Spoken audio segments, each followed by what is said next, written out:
Yeah, it's weird, but then, at least you could be comfortable while you slept, or at least while you fell asleep, because that's really the only point that matters after you're asleep.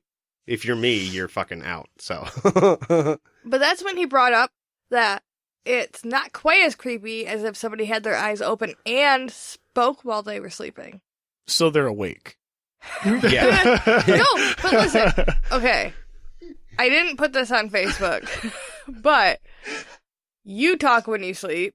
Yeah, I do. And sometimes you're pretty deep asleep. I'm awake. And all of a sudden, in the middle of the dark, I hear you talking. And it makes me jump so far.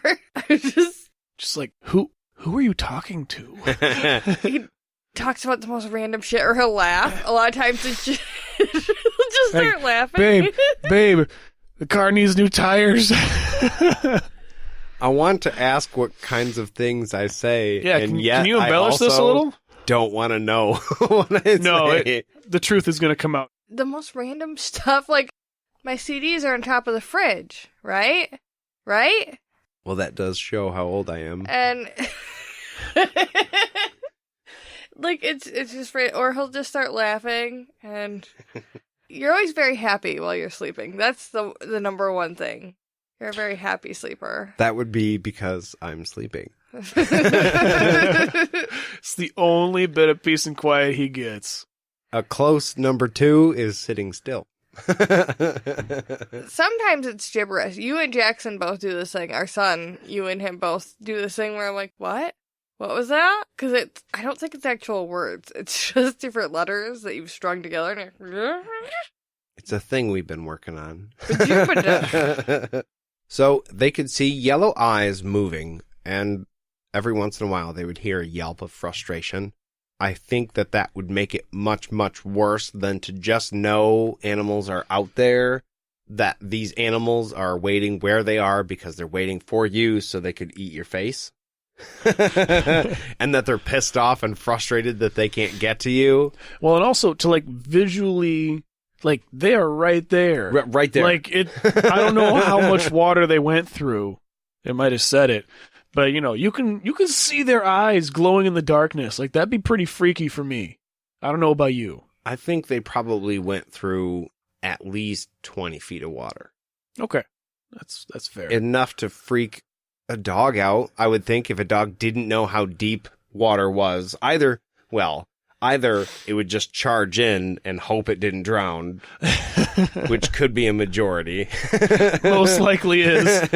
But these are heart hounds. Maybe they're smarter. Yeah, well, they're not little rat dog chihuahuas or anything. Right, but maybe just the water in and of itself. Here's a thought for you. This just occurred to me. Water is like a life-bringing thing. Ooh. And these what are if the heart hounds are repelled because they're technically dead? Right. That's a good theory. I will say that Richard thinks it's because they're afraid of the snakes.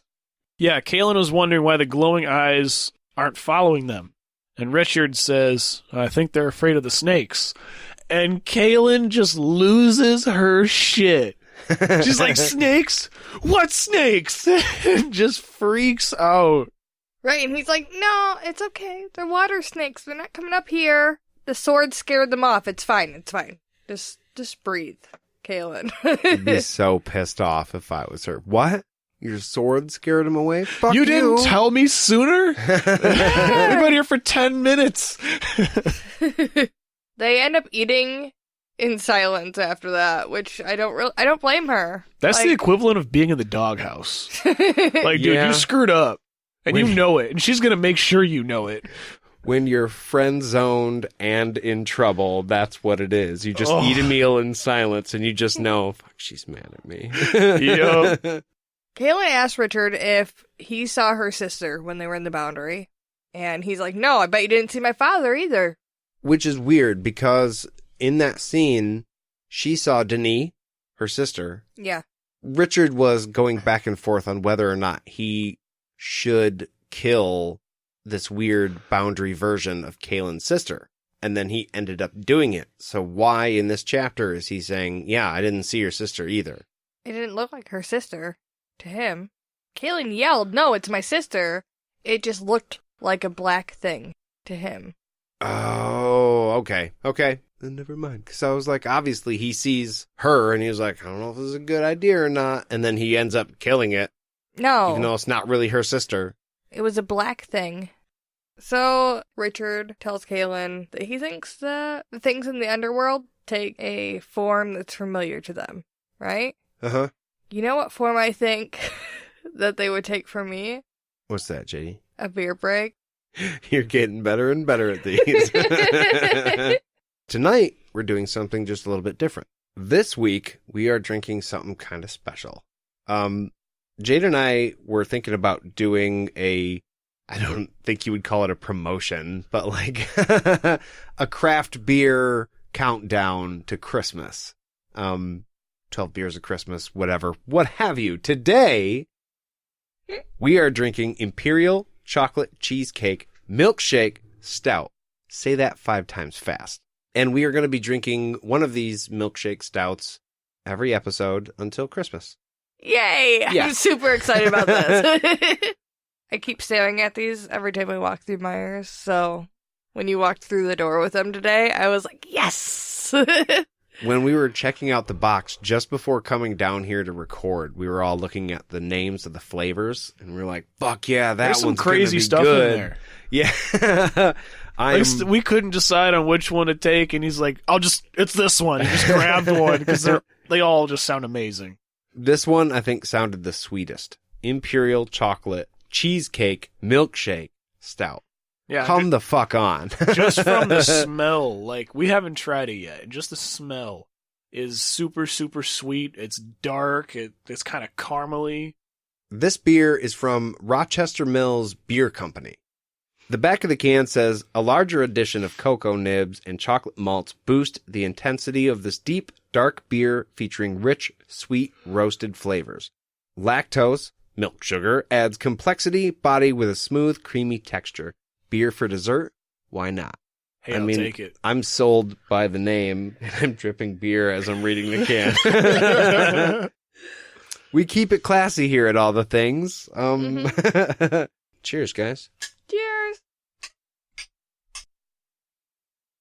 It's thicker than I thought it would be. Yeah. Wow. It's good. I think that's fucking awesome. I could drink that. I feel like if they thickened this and poured it into a pie, it would be my favorite pie. Dude, I would eat that pie all night long. Or cheesecake. I mean, cheesecake, but whatever. You catch my drift. This is really fucking good. 7.5%. Wow, now Not we're cooking. bad, yeah. We are cooking now, folks. So I think it's safe to say, after trying just one of the beers in this 12 beer pack, that if you guys see this at your local store, definitely go pick it up. Absolutely. Drink along with us and count down to Christmas. We're going to take a little break, and we'll be back right after this.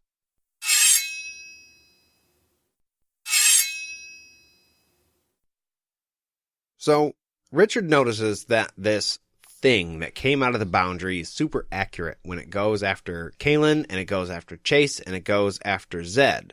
But it missed him, and he's not sure why exactly that is. He thinks maybe it's because of the sword, but ultimately he has no fucking clue.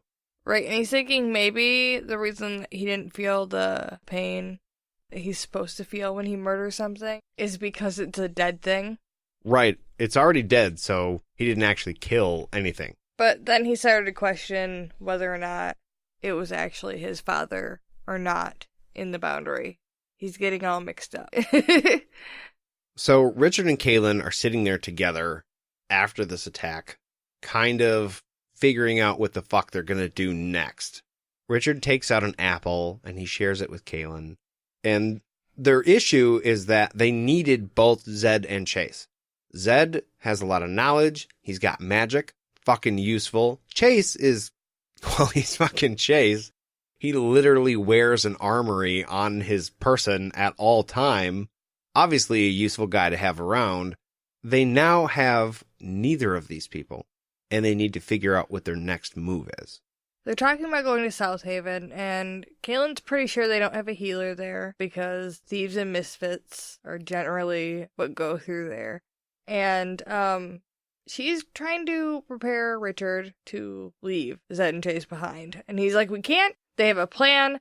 I don't have a fucking plan. He gave me the sword. We have to bring them with us. Basically, what ends up happening is Richard says we can leave them if we find somebody that can keep them safe. Right. He's not prepared to just let his friends go because, well, that's obviously the only choice we have is to just cut and run. Yeah, he's not just going to leave his friends for no reason. He's not going to assume that the only choice they have is to just leave them behind. But the only way that he will leave them behind is, like you said, with somebody safe. He doesn't want to, but he will if they have to.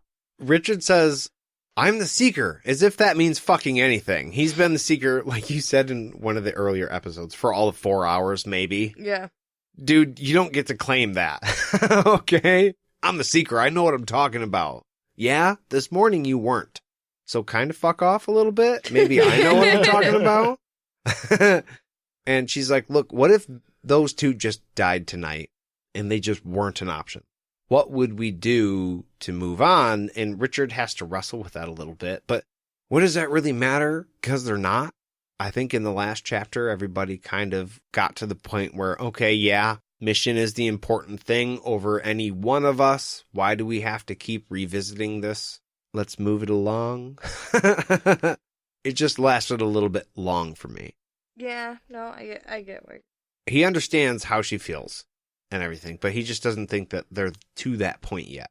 This is when they decide to build the litters, because they're going to bring them with them to South Haven, at least, and they're going to try and find a fucking healer. So as they're sitting there, Richard wants to cut some firewood, and he eyeballs Chase's axe, but he's almost positive that Chase would be pissed off if he used it for that. But, I mean, if you need it, fucking use it. And it's not like he's going to say no to you at this point. You just saved his life, and he's unconscious after an attack. I think it's fine. Richard's actually excited to tell him that he did this with his axe, because he knows that Chase is going to tell stories about this from here on out. I mean, hopefully some of them are true. He's going to embellish them. He would probably stop using that axe for battle and hang it up in his house above his fireplace, much like what I want to do. And be like, yep, see that axe up there?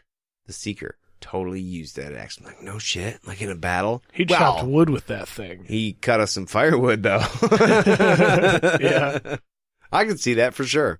And he also thought about shooting some of the Heart Hounds with his arrows, but figured Chase would probably chew him out for that, too, for wasting arrows. He knows they're safe. They're not going to come onto the island, but he doesn't necessarily need to hunt them. I don't know if you could hunt and kill a Heart Hound in the first place. Can you kill something that's already dead?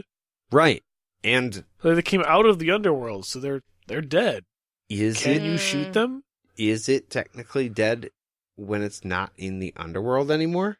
I guess that's my question. Can you shoot it and kill it like a normal thing when it's out of the boundary? See, Richard had the opportunity, and he totally screwed the pooch. Like, the one opportunity to figure out what's going on.